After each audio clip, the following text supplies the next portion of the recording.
kita masuk pada tema 1, subtema 3, pembelajaran yang ke-6. Kita akan awali pembelajaran kita ini dengan berdoa bersama-sama terlebih dahulu ya. Marilah kita berdoa dalam nama Bapa dan Putra dan Roh Kudus. Amin. Bapa kami yang ada di surga, dimuliakanlah namamu, datanglah kerajaanmu, jadilah kehendakmu di atas bumi seperti di dalam surga. Berilah kami rezeki pada hari ini dan ampunilah kesalahan kami seperti kami pun mengampuni yang bersalah kepada kami. Dan janganlah masukkan kami ke dalam pencobaan, tetapi bebaskanlah kami dari yang jahat. Amin. Dalam nama Bapa dan Putra dan Roh Kudus. Amin. Anak-anak, kita sudah berdoa bersama-sama untuk mengawali pelajaran kita hari ini. Anak-anak bisa buka buku paketnya itu di halaman 108. Ya.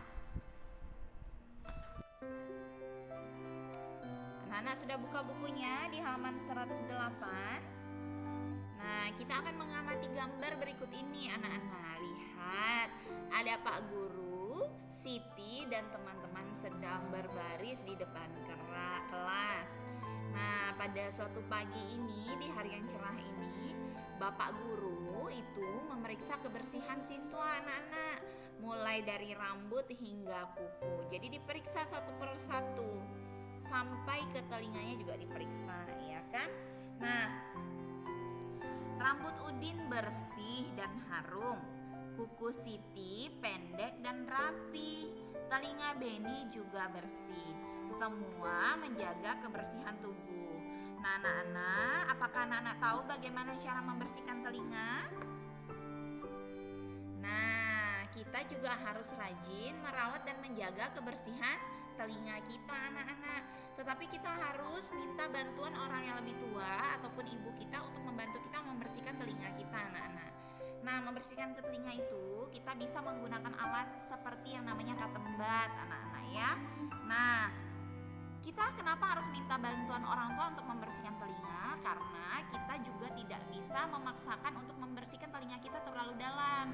Nah, telinga kita ini kita bisa bersihkannya di daun telinganya anak-anak ya. Jadi makanya perlu bantuan orang tua ataupun orang yang lebih tua. Karena takutnya kalau terlalu dalam akan terkena gendang telinga dan itu sangat berbahaya sekali. Nah, anak-anak, sebenarnya kita dalam membersihkan tubuh yang kita rawat ini harus dilakukan secara teratur. Dan kita juga bisa membuat jadwal untuk merawat tubuh yang kita lakukan di rumah bersama ayah dan ibu. Nah, seperti contoh ini merupakan jadwal aturan merawat tubuh. Nah, ini misalnya bulan Agustus tanggal 1, kegiatan apa saja yang kita lakukan untuk merawat tubuh kita. Apakah kita sudah melakukannya ataupun belum?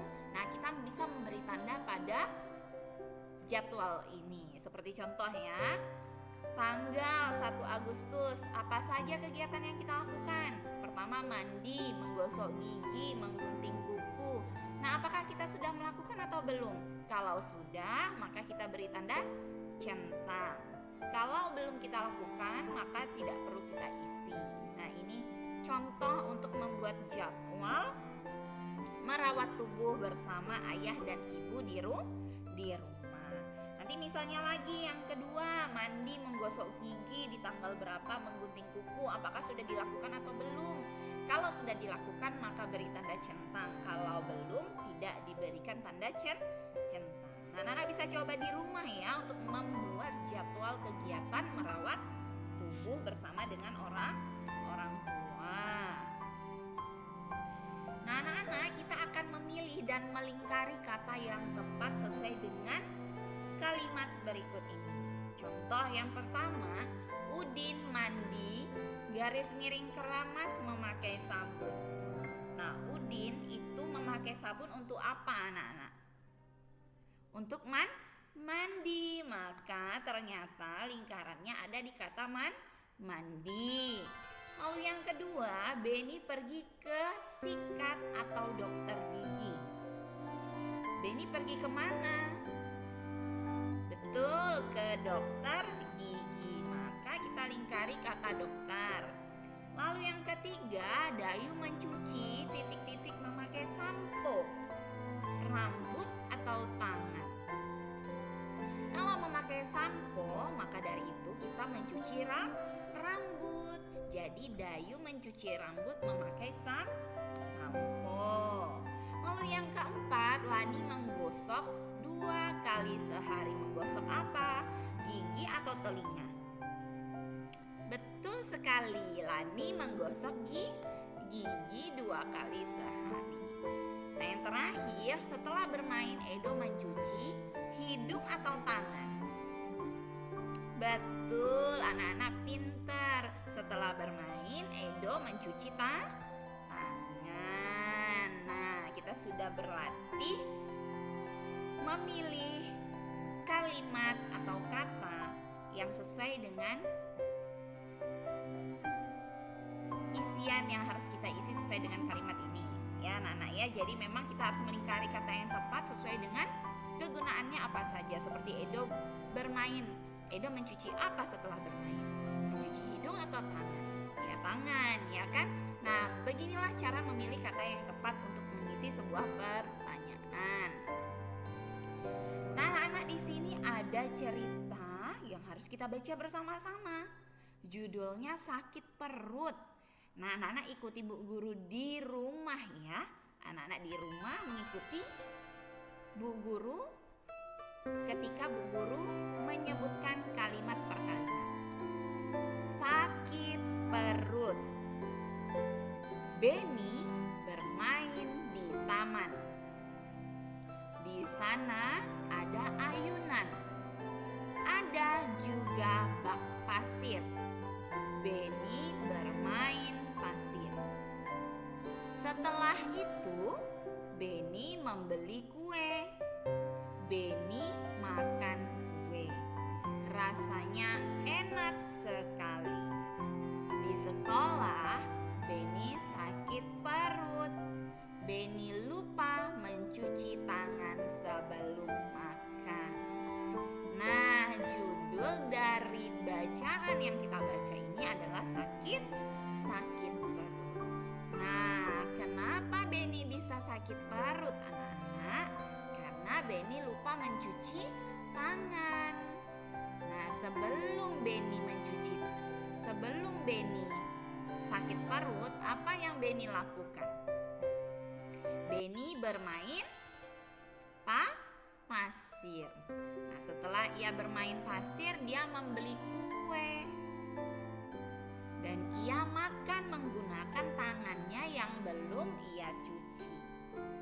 Ada banyak kuman, penyakit di tangan Beni. Memegang makanan lalu memasukkannya ke mulut. Apa yang terjadi? Kuman masuk ke dalam tubuh kita dan kita pun bisa sakit perut. Maka dari itu Beni sakit perut karena lupa mencuci tangan. Nah, mencuci tangan itu harus dilakukan setiap memulai kegiatan dan sesudah memulai kegiatan apapun.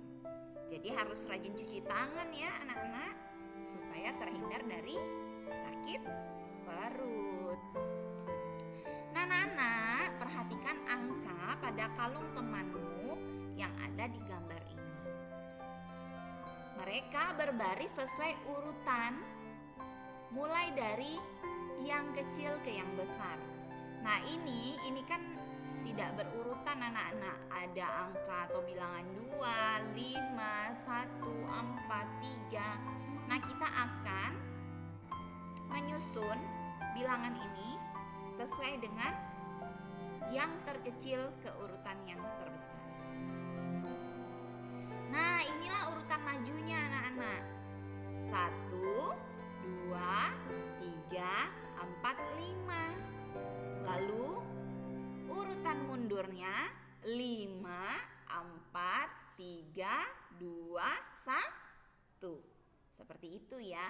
Jadi misalnya anak-anak menemukan barisan bilangan. Anak-anak diminta untuk menuliskan maju bilangan tersebut. Maka dimulai dari yang paling rendah. Ketika anak-anak diminta untuk menuliskan bilangan itu dengan urutan mundur, maka anak-anak menuliskannya dari bilangan yang paling besar. Itu ya. Nah, untuk hari ini kita sudah belajar. Nah, untuk hari ini kita sudah belajar banyak sekali anak-anak. Kita sudah belajar bagaimana membersihkan telinga, dan kita juga sudah belajar tentang bagaimana membuat jadwal untuk merawat tubuh kita bersama dengan orang tua di rumah. Lalu kita juga sudah membaca teks tentang sakit perut. Jadi memang kita harus rajin mencuci tangan supaya kuman dan penyakit tidak masuk ke dalam tubuh kita. Lalu kita juga sudah belajar bermain sambil mengurutkan bilangan, yaitu bagaimana urutan maju bilangan dan bagaimana urutan mundur. Nah, untuk mengakhiri materi kita hari ini, kita tutup dengan berdoa pastinya, yaitu doa Salam Maria. Anak-anak bisa mengikuti Bu Guru dalam berdoa ya di rumah. Marilah kita berdoa dalam nama Bapa dan Putra dan Roh Kudus. Amin. Salam Maria, penuh rahmat Tuhan sertamu, terpujilah engkau di antara wanita dan terpujilah buah tubuhmu Yesus. Santa Maria Bunda Allah, doakanlah kami yang berdosa ini sekarang dan waktu kami mati. Amin. Dalam nama Bapa dan Putra dan Roh Kudus. Amin. Terima kasih anak-anak sudah menyimak, menonton, dan mendengarkan video pembelajaran hari ini. Semoga apa yang Ibu sampaikan dalam video pembelajaran ini dapat bermanfaat untuk anak-anak di rumah. Terima kasih banyak anak-anak. Sampai jumpa di video pembelajaran selanjutnya. Tuhan memberkati kita semua. Selamat pagi.